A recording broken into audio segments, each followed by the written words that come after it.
Rusija, Moskva, manastir Donskoj. Groblje ruskih aristokrata. Ima dosta starih nadgrobnih spomenika. Ovo je nadgrobni spomenik kneza Nikolaja Vjazemskog. Umro je u 1846. godine. Nadgrobni spomenik od crvenog granita. Izrađen u obliku konične urne.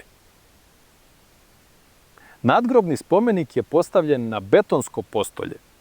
Vrlo kvalitetno napravljeno. Glatka površina granita, savršena obrada. Između različitih dijelova nadgrobnog spomenika nema šava. Ovo je jedan komad crvenog granita. Evo donje ivice nadgrobnog spomenika, a iznad je jedan monolit bez šavova ili spojeva. Savršeno izrađen čvrsti komad kamena. Stalak od sjajnog kamena u ogledalu. Na tribini je nadgrobna ploča od crnog granita. Jedan komad granita bez šavova i spojeva. Drška je izrađena od metala.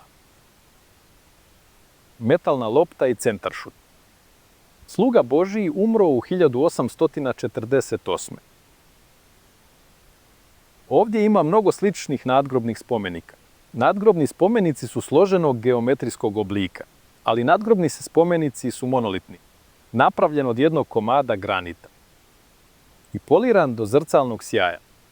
Prije 200 godina ljudi su lako pravili složene kamene nadgrobne spomenike. To znači da su prije 200 godina ljudi imali dovoljno resursa i energije za proizvodnju složenih proizvoda od tvrdog granita.